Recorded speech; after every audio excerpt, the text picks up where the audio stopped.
Assalamualaikum warahmatullahi wabarakatuh. Perkenalkan nama saya Muhammad Amirul Mukminin NIM 19660097.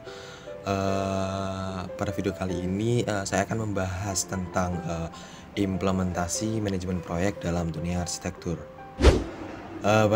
Pembahasan kita awali dari pengertian manajemen proyek. Manajemen proyek sendiri adalah sebuah disiplin keilmuan dalam hal perencanaan, pengorganisasian, kemudian pengelolaan, dalam arti menjalankan serta pengendalian untuk mendapatkan atau mencapai tujuan-tujuan proyek. Proyek adalah sebuah kegiatan yang bersifat sementara yang telah ditetapkan awal pekerjaannya dan waktu selesainya. Proyek ini biasanya selalu dibatasi oleh waktu ataupun dibatasi oleh sumber pendanaan. Lalu untuk mencapai tujuan dan hasil yang spesifik dan unik, pada umumnya untuk menghasilkan sebuah perubahan yang bermanfaat atau yang mempunyai nilai tambah. Jika membahas manajemen proyek yang baik adalah yang mampu membuat pengerjaan proyek berjalan lebih cepat, kemudian harga yang tidak tinggi, dalam kutip wajar, kemudian alur kerja yang jelas dengan sistem menyenangkan, lalu antara karyawan dan tukang tumbuh kekompakan, kemudian hubungan bawahan dan atasan yang akrab tanpa melupakan posisi atau jabatan masing-masing.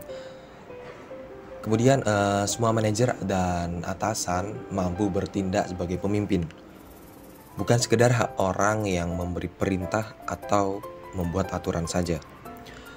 Lalu hak-hak semua karyawan bisa terpenuhi sehingga mereka bisa bekerja dengan tenang dan tidak ada sesuatu yang membuatnya merasa tertekan. Kemudian perlu diingat, perusahaan konstruksi yang mempunyai manajemen proyek yang baik tentunya akan lebih mudah untuk memenangkan tender atau mendapatkan proyek. Selanjutnya yakni bahas tentang perusahaan kontraktor. Perusahaan kontraktor dan pemborong harus tahu sistem maupun tata kelola manajemen bangunan agar bisa mengelola berbagai macam aset, kemudian mengelola sumber daya manusia, kemudian pengerjaan bangunan berkualitas maksimal dan terjamin mutunya. Kemudian karyawan dan SDM mendapat kesejahteraan dan penghidupan yang layak sesuai dengan keuntungan yang didapat dari pekerjaan proyek. Lalu perlu diingat lagi, manajemen yang baik akan mampu menciptakan organisasi di mana setiap SDM-nya bisa melakukan tugas yang menjadi tanggung jawab tanpa perlu harus mendapat tekanan dari mandor atau atasan.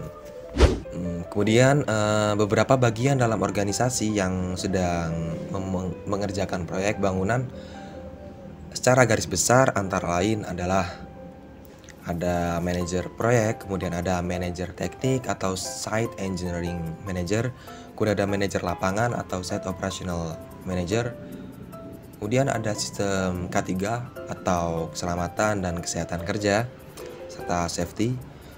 Kemudian ada staf kualitas kontrol yang punya tugas melakukan pengecekan hasil pekerjaan. Kemudian terakhir ada administrasi, yakni bagian yang mengatur aneka macam sistem operasi beserta masalah keuangannya. Pembahasan yang selanjutnya yakni mengenai fungsi manajemen proyek. Fungsi manajemen proyek antara lain adalah pelingkupan atau scoping, yakni yang menjelaskan mengenai batas-batas dari sebuah proyek. Kemudian ada perencanaan atau planning, yakni mengidentifikasi tugas apa saja sih yang dibutuhkan dalam menyelesaikan sebuah proyek. Kemudian ada perkiraan atau estimating. Setiap tugas yang dibutuhkan dalam penyelesaian sebuah proyek harus diperkirakan secara pasti. Lalu ada penjadwalan atau scheduling, yakni seorang manajer proyek harus bertanggung jawab atas penjadwalan seluruh kegiatan suatu proyek. Kemudian ada pengorganisasian atau organizing, yakni seorang manajer proyek memastikan bahwa seluruh anggota tim dari sebuah proyek mengetahui peran serta tanggung jawab masing-masing dan hubungan laporan mereka kepada manajer proyek. Yang selanjutnya yakni ada pengarahan atau directing, yakni mengarahkan seluruh kegiatan-kegiatan tim dalam proyek. Lalu ada pengontrolan atau controlling.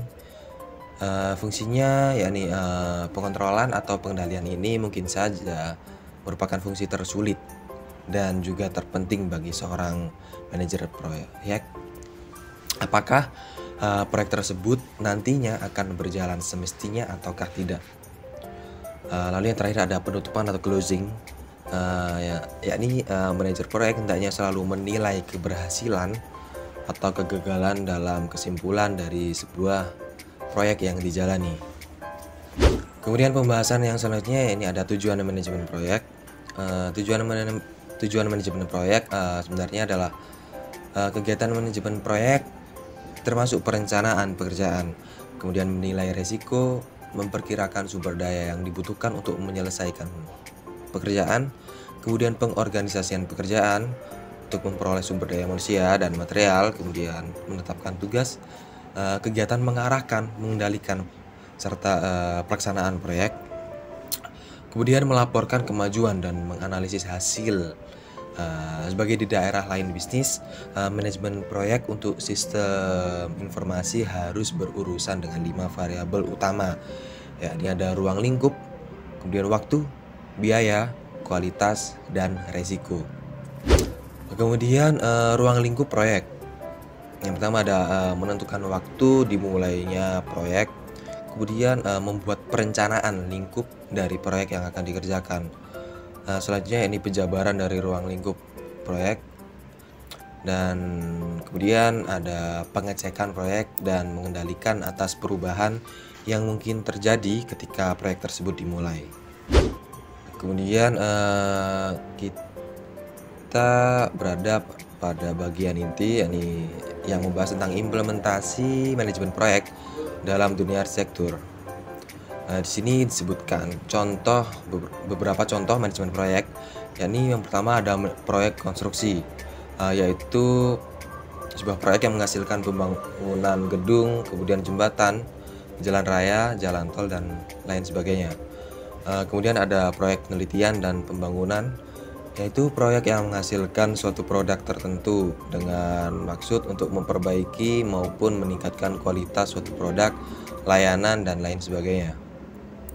Kemudian ada proyek industri manufaktur, yaitu sebuah bentuk kegiatan yang diawali dengan merancang sampai terciptanya sebuah produk baru. Kemudian ada proyek padat modal, yaitu sebuah proyek yang memerlukan modal yang sangat banyak. Jadi sangat dibutuhkan manajemen proyek dalam hal ini. Contohnya, pembebasan tanah yang luas. Kemudian ada pembelian atau pengadaan suatu barang pembangunan, suatu fasilitas produksi, dan lain sebagainya. Mungkin cukup sekian pembahasan tentang implementasi manajemen proyek dalam dunia arsitektur dari saya. Kurang lebihnya mohon maaf. Wassalamualaikum warahmatullahi wabarakatuh.